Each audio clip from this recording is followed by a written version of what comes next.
This is a video on differentiation instruction and social studies in the classroom. Cesar Chavez once said, "We need to help students and parents cherish and preserve the ethnic and cultural diversity that nourishes and strengthens this community and this nation." The United States is consisted of individuals from various cultural backgrounds and experiences, creating a nation rich in diversity. Educators today hear a lot about gaps in education, achievement gaps, funding gaps, and school readiness gaps. Still, there's another gap that often goes unexamined, the cultural gap between students and teachers. As educators, we need to take the stand to recognize our students as individual differences with intentions to fill in these gaps.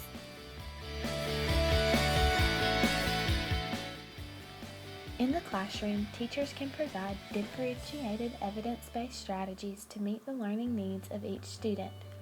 Recently, there has been an apparent demand for changes within classrooms to reach the wide spectrum of diverse individuals that are present in the classroom.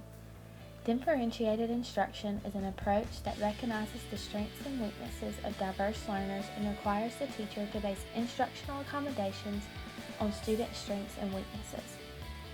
In our classrooms, we need to design and deliver instruction to best reach our audience of students.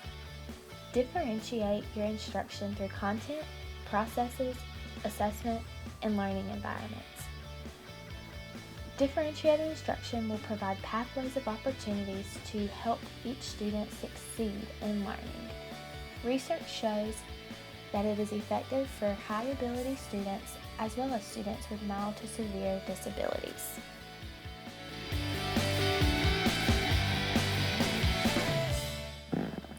A multiculturalism education is one bridge way to fill the gaps of cultural diversity between the teacher and students. Serare, Binet, Lee, and Burley define multiculturalism as the attitudes, beliefs, values, and policies that affirm inclusivity of diverse cultures. Diverse learners with varying cultures, ethnicities, and races combine together to learn and gift us with the duty to empower and promote multiculturalism within the classroom. As educators, we can implement multicultural instructions to create students who have the ability to distinguish cultural aspects and are aware of multiple perspectives. There is a vast amount of strategies that can be used in the classroom to promote a multiculturalism-based classroom. To address multiculturalism, one evidence-based strategy I use is role-playing. For example, during a lesson on the Great Depression, I provide a role-playing activity where the students act out a skit from the viewpoint of the people who lived during the Great Depression. This allows the students from all backgrounds to grasp a better understanding on the perspective of the people during this time period.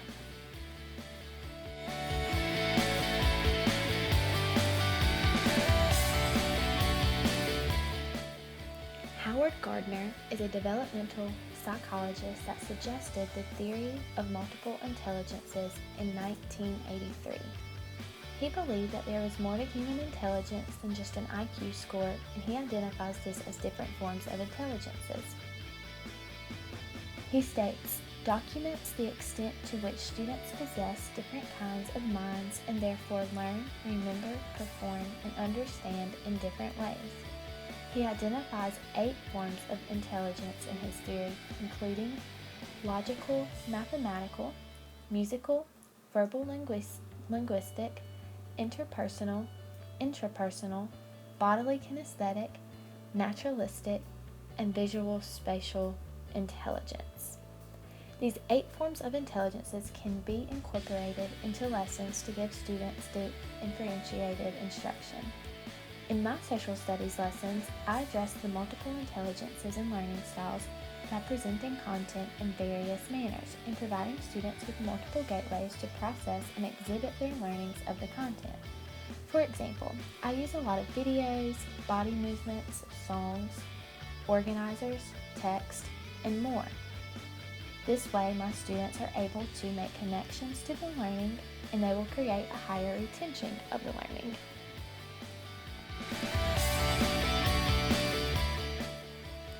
The last area of differentiated instruction I'm going to discuss is response to intervention. Response to intervention is a framework for collecting and using data to match students to interventions of varying intensity. There are 3 tiers within the response to intervention model that are aimed to provide individualized intervention for students.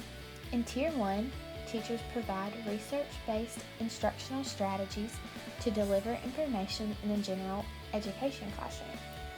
Tier 2 follows after Tier 1, which is a small group and individual instruction that is developed by teachers and specialists collaborating to pinpoint the student's specific learning needs in the classroom. The final tier is Tier 3. This is when students fall far behind their peers and need intensive instruction intervention. Throughout the response to intervention model, educational decisions about the intensity and duration of interventions are based on individual student response to instruction. This determines which tier is needed to assist the learner. An example of how I reach the needs of Tier 1 students is through graphic organizers. A graphic organizer allows the student to visually organize the content and provide support for the learner. It is a research-based strategy that has been proven to enhance students' comprehension. Tier 2 in my classroom is addressed through small group instruction in addition to core curriculum. Students are grouped into small groups by their performance in the class. Tier 3 is addressed by collaborating with the special educators at my school. I provide one-on-one assistance for these learners. The tier approach has shown evident success in recent studies.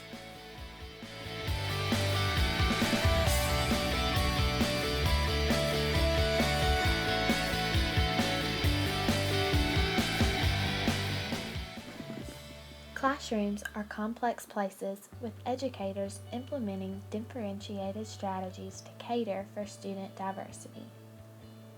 The differentiated instructional strategies mentioned can all be used to fill cultural gaps between the teacher and students.